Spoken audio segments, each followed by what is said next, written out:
to the book of Numbers. Getting back into that book tonight, book of Numbers. And excited to get back into it. Numbers chapter 14 is where we're going to be spending some time tonight. We'll have some of that up on the screens, but we'll also be having some of that that you'll probably want to follow along with in your Bible as well. So when we last left off here in the book of Numbers, things were not going so great in the Israelite camp, were they? I would say certainly not, because if some of you were here last time, you may recall we were in the middle of a two-part story, and the part where we left off in the story was this part right here. That night, all the members of the Israelite community raised their voices and wept aloud. And if you're here, maybe somebody remembers, why are they weeping here?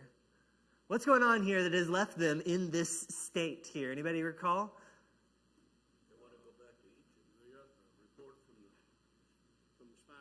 That's right. Both of you are right. They want to go back to Egypt, they've decided, because they just got this report from the spies.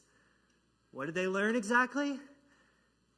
There are giants over that hill, and they're waiting for us. That's what the report of the spies said. You remember Moses sent out these 12 spies. The book of Numbers is really this story of a journey from the slavery in Egypt to freedom in the promised land. And all along this journey, they've been getting ready for this moment.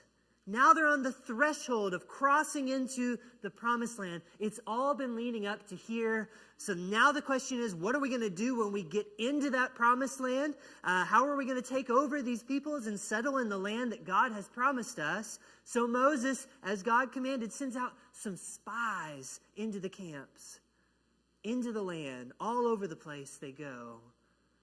For a month's time, they're out there looking at everything, scoping things out.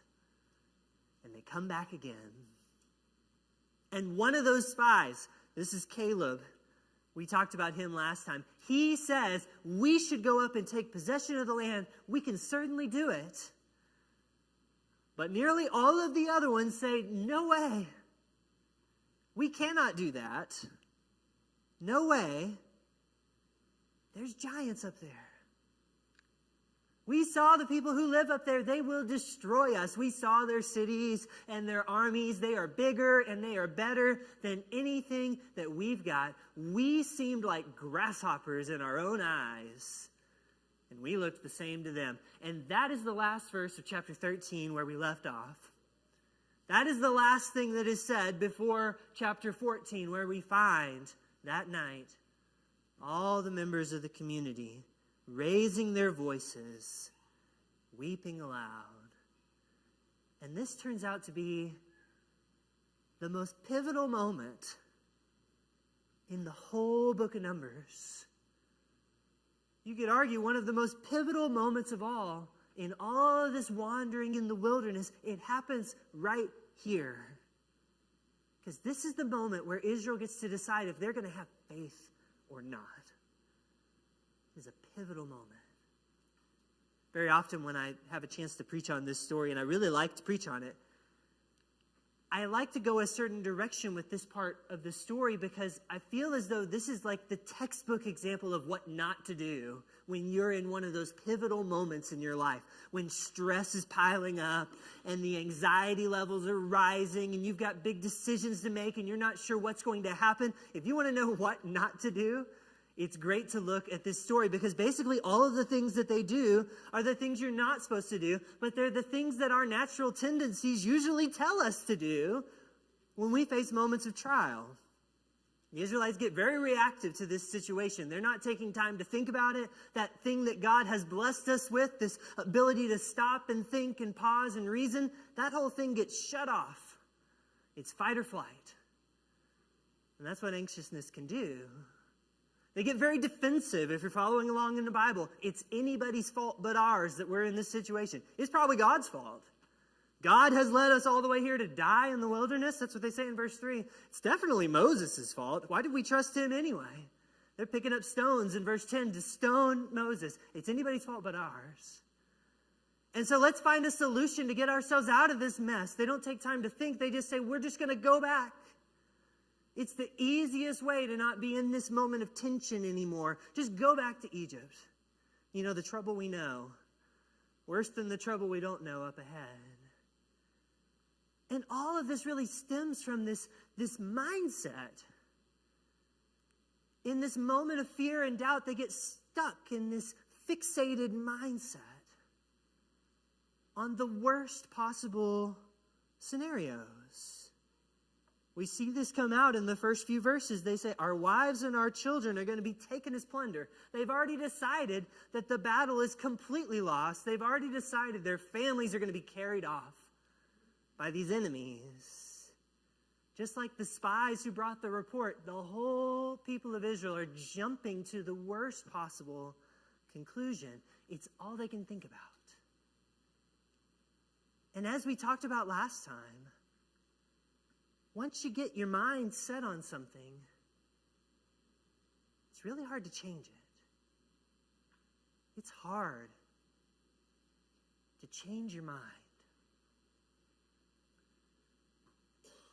But God does. In this chapter, God is portrayed to us as having a change of mind, a change of heart. And that is something that really brings up a whole other set of questions and puzzles for me in my own mind. What does it mean for God to change his mind? Let's listen to what the passage says, and we'll talk about it a little bit. So we're going to pick up our reading in verse 10. The context is this major meltdown that Israel is having, where they're ready to pick up their stones and throw them at Moses, and they're ready to pack up their bags and go back to Egypt, and they're ready to disavow the God who has brought them all this way. That's the context. And then in verse 11, the Lord said to Moses, how long will these people treat me with contempt? How long will they refuse to believe in me in spite of all of the signs that I have performed among them? I will strike them down with a plague and destroy them, but I will make you, and here he's talking to Moses, just Moses, I'm going to make you into a nation greater and stronger than they. You see how God sure seems like he's got his mind made up on something here. Watch out, Israel. God's plan is to start fresh with Moses. But Moses said to the Lord, then the Egyptians will hear about that. By your power, you brought these people up from among them, and they will tell the inhabitants of this land about it. They have already heard that you, the Lord, are with these people, and that you, the Lord, have been seen face to face, that your cloud stays over them, and that you go before them in a pillar of cloud by day and in a pillar of fire by night. If you put all these people to death, leaving none alive, the nations who have heard this report about you will say the Lord was not able to bring these people into the land that he promised them on oath, so that he slaughtered them in the wilderness. Now may the Lord's strength be displayed, just as you have declared. The Lord is slow to anger, abounding in love and forgiving sin and rebellion. Yet he does not leave the guilty unpunished. He punishes the children for the sin of the parents to the third and fourth generation. In accordance with your great love, forgive the sin of these people, just as you have pardoned them from the time they left Egypt until now. And look at what happens. The Lord replied, I have forgiven them, as you asked. Nevertheless, as surely as I live, and as surely as the glory of the Lord fills the whole earth, not one of those who saw my glory and the signs I performed in Egypt and in the wilderness, who disobeyed me and tested me 10 times, not one of them will ever see the land that I promised on oath to their ancestors. No one who has treated me with contempt will ever see it, but because my servant Caleb has a different spirit, follows me wholeheartedly, I will bring him into the land that he went into, and his descendants will inherit it. That is quite a passage. Let me ask you, does God change his mind here? And how would that even work? For God, who is eternal, who is omniscient, meaning he knows all things, who is immutable, is the fancy word we say, for he does not change. How can an all-knowing, unchanging God change his mind?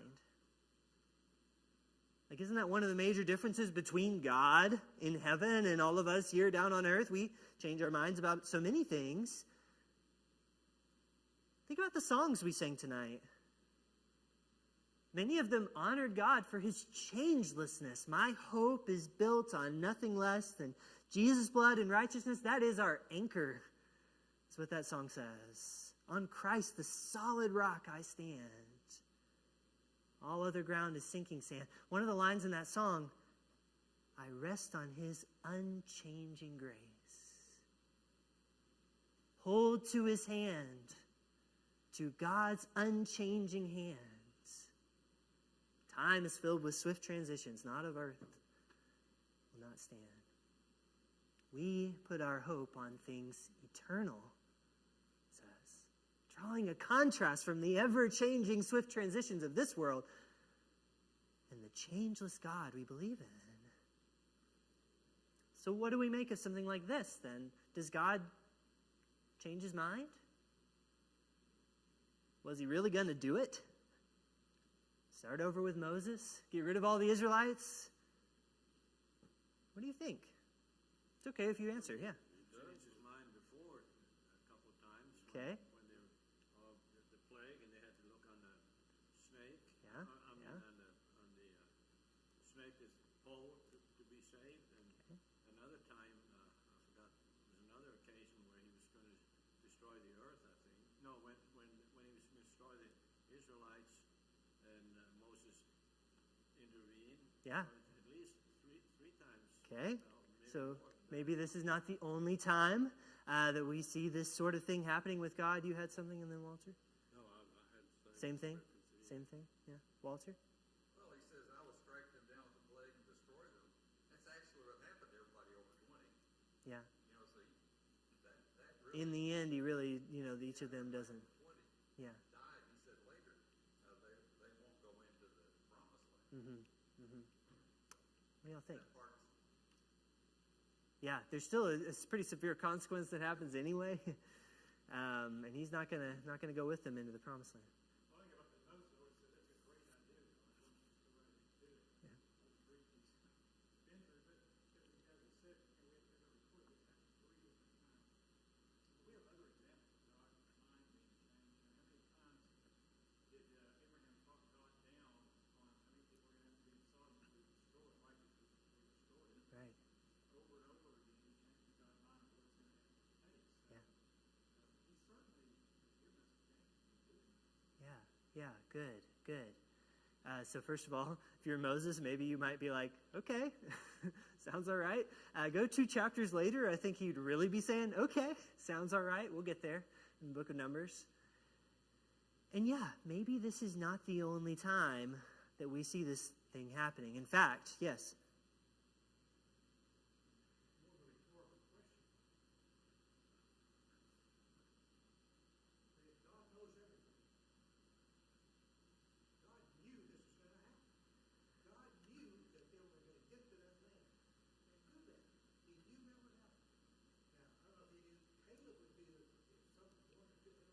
Right. Yeah. And this is what makes it tricky, right? To get our heads around this idea of God changing his mind. But the fact is, as Hans has mentioned, as Lendl was saying, as Mark has said as well, there are a number of stories, particularly in the Old Testament, where God is portrayed as having this change of mind or this change of heart. Let me run through a few. So before the flood happens in Genesis chapter 6, God expresses regret in that chapter about the creation that he has made because things have gotten so bad and so violent in the world that it grieves God's heart to see what his image bearers are doing in the world. He says he regrets that he had made them. In Exodus, Hans mentioned this, there's another moment where Moses, it's really a lot like this one actually, Moses stands up for his people Israel at a time when God is saying something very similar to what he said right here. That was right after the golden calf, slipping into idolatry at the very moment after God had made this covenant with them. Yeah, Steve?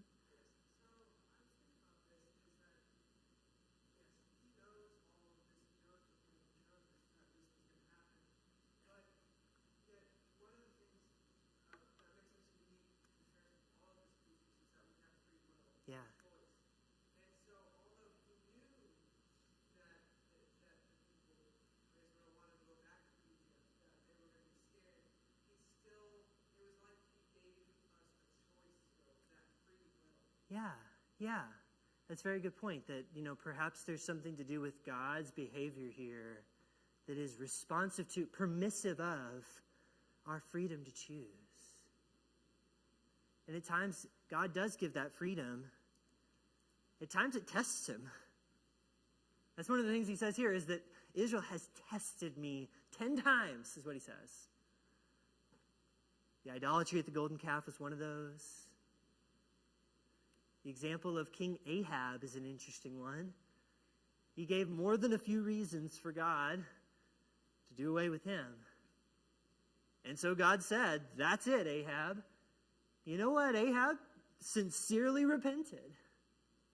And God truly relented from the punishment he was going to bring upon him. Think about Jonah, right?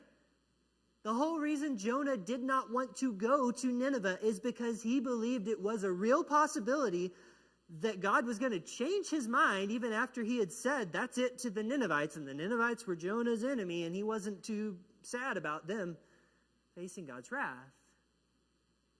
Jonah said, I knew you'd do this. I knew you'd change your mind.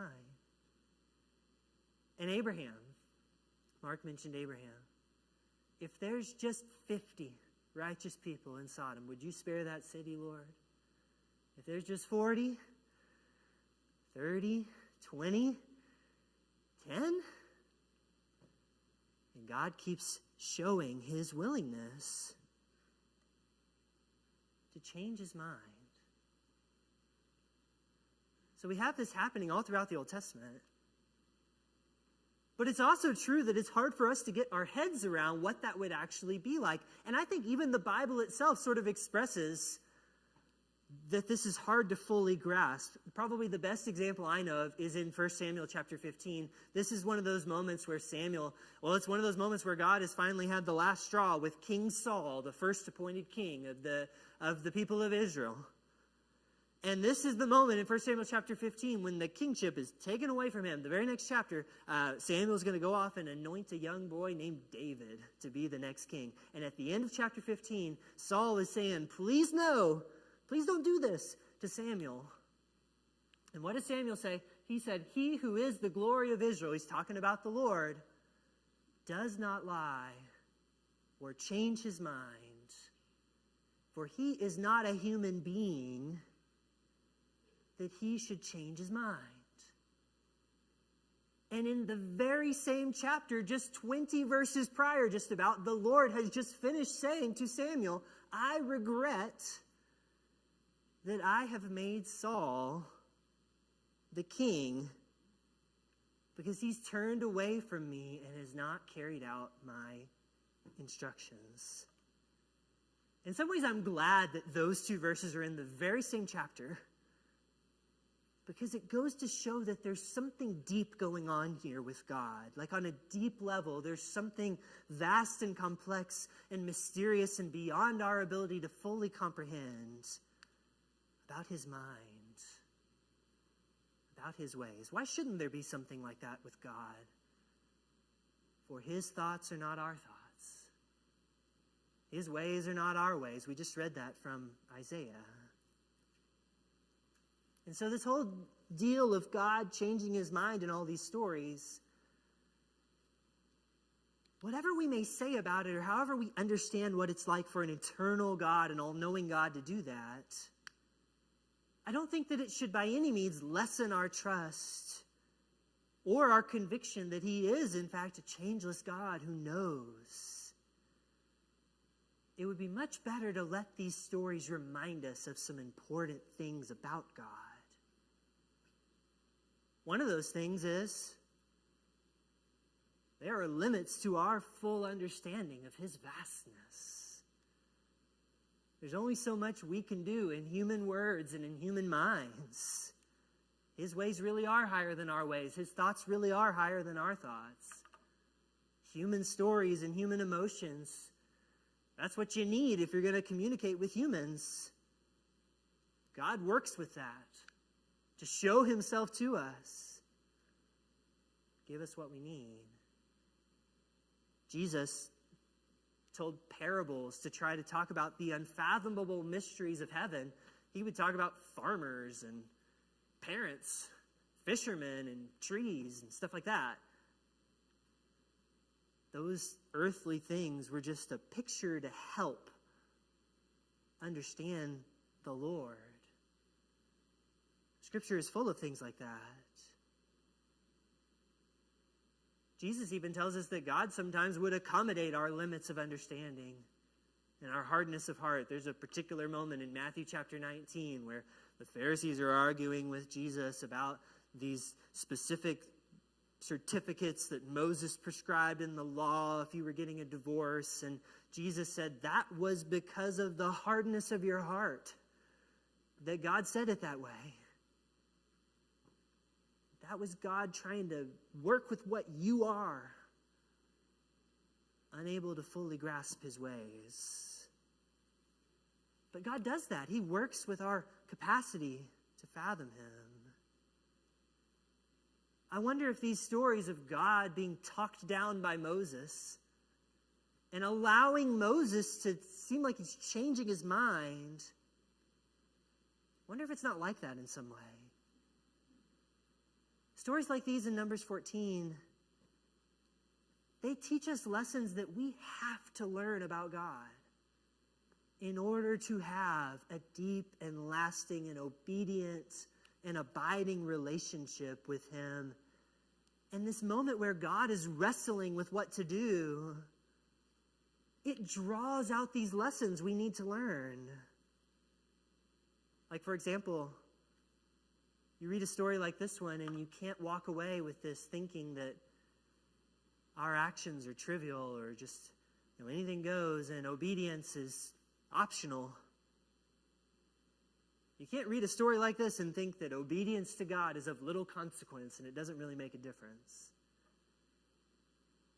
God reveals himself to be troubled by Israel, to be hurt by them, to be wounded by the Israelites' faith and their words to him. God shows himself to be unwilling to let their lack of faith and their injustice wipe out his promise. He's going to keep this promise. He's not going to let this thwart his plans. So we get to know God on a deeper level through this exchange with Moses. We learn that obedience has consequences. But at this very same time, we learn about his love too. We learn almost the opposite lesson. You could read the very same story and come out of this and remember that God is incredibly patient. And that he is incredibly steadfast. Because he does relent. And he does hold off. And his deep and abiding character is to be a God who is slow to anger and abounding in steadfast love, kindness, forgiveness of sin. It's like both of these very real aspects of God's character are brought before our eyes as he, with Moses here, discusses what happens next. And God is permitting Moses to be a part of this. And Moses sees these things in God as he talks to him, and he reminds God, is the way they put it. He lays those two things, those two qualities of God side by side and says, you are the Lord who's slow to anger. You are the Lord who doesn't let the guilty go unpunished. Both of those things are true at the same time. Understanding both of those things is essential to having a deep and lasting and obedient and strong relationship with the Lord. But how God can be both of those things at the same time is also a little bit beyond us. Like how an unchanging God can change his mind. But we see it here. We see that God is using this moment as almost like a teaching moment to reveal these things about his character, that we might know him more. Maybe this is a way that God communicates with his people. Kind of reminds me of this. I wonder how many of you who have been parents have pulled this move before. It reminds me of like when it's time to leave. Parent tells the little one, it's time to go. And then about 11 more times, you tell the little one, it's time to go, it's time to go. You tell them a third time, you tell them the fourth time, until finally you pull that move where you're like, okay, I'm leaving.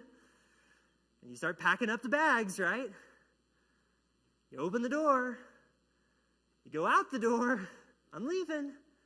Wonder how far anybody's actually gone. Has anybody gone home? You leave them there. They leave town. You might have wanted to before. You left the town. Just gone. Why do we do that move? Why would you do that instead of just simply saying one more time, it's time to go? You actually start to make a show of going toward the door. Why do that? I wouldn't say it's because you're going to leave, but it is because you were serious about what you said, and you need some way of showing it that goes beyond just saying it again. Because that little person with that little growing mind is not grasping you saying it again. And if they come running up beside you and say, don't go, don't leave. And you say, okay, I'll take you along. Did you change your mind? Were you actually going to leave them? Or was it to get your point across? Someone who needed to know you were serious. It really is time to go.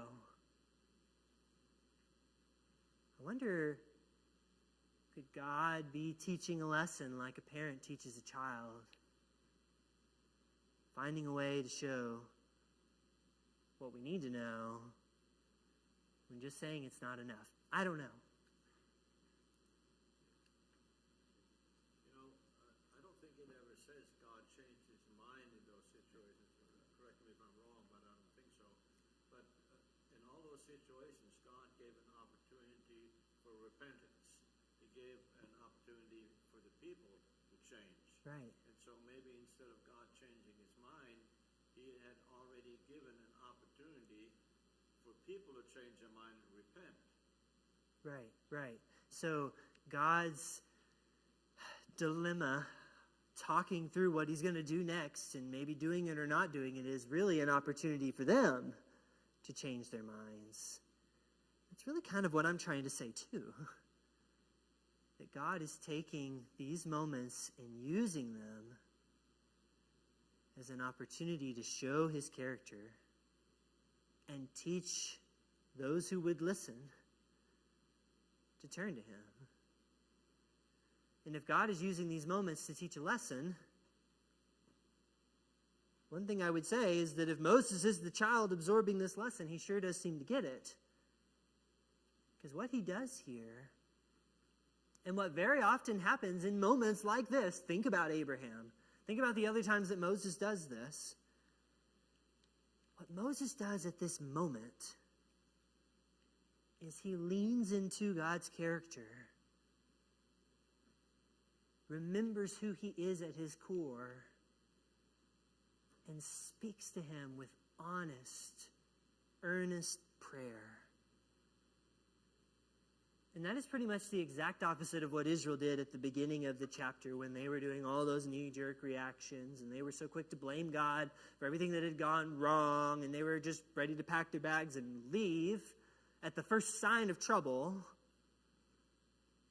Moses does the opposite of that. He prays boldly, earnestly, and honestly that God would be the God that Moses knows he is, deep down in his soul. And if God was trying to teach a lesson, I think Moses got it right here. What about us? What is the lesson of a God who hears Moses' prayers, his honest prayers, his earnest prayers, responds to it with forgiveness? Moses, God loved Moses. Moses spent a lot of time on the ground, spread out before him, pleading, which he appreciated. But the thing about it is the God that we see here in the Old Testament, our vision changed with Christ. When he revealed himself as Christ, completely different picture, really. Yeah. And I think that we have to take that in mind. He had a harder job with them than he has with us because of Christ. Mm-hmm. He revealed himself as Christ, and he forgave us because of Christ. Yeah, yeah. So it makes a big difference. It absolutely does. And when we see these things in the fullness of what Christ did, it shows all that God was up to. Yeah, the one God is at work in all of that. Absolutely. One thing's for sure, however we understand this idea of God relenting or changing his mind or regretting what he had done, those things are hard to fathom of an eternal God. One thing I can be pretty confident in, God has more wisdom in store in himself than Moses does, as wise as Moses was. And at the end of the day, God doesn't really need Moses to tell God what to do. He doesn't need that. But God needs Moses to get the lesson of what he's teaching right here about his steadfast love, about his serious call for obedience. God needs Moses to get that, and through this he does. He shows that he does. I'll give you another example. God doesn't really need us to tell him what we need.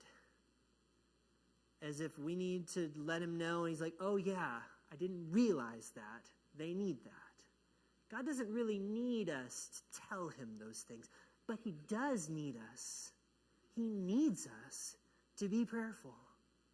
He needs that if we are going to have the kind of relationship with him that he invites us to have.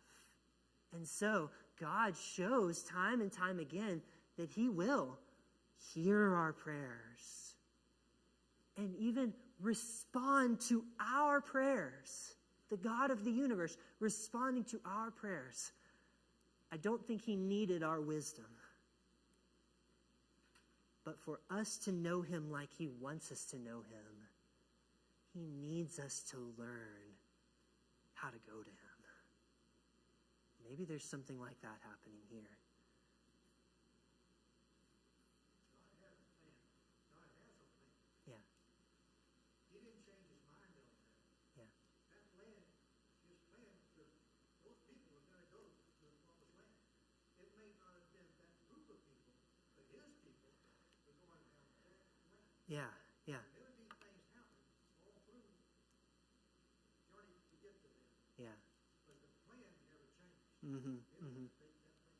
That's right. We're in the plan right now. Mm-hmm. And you know what? I know he knows me. And Yeah. he knows you. And he Yeah. knows all that in this room.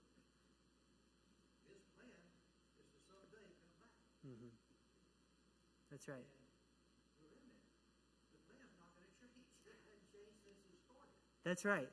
because God is, he's not a fickle God who's changing right and left these things and changing his mind on the things that he has promised. We're right to praise him as changeless and infinitely wise.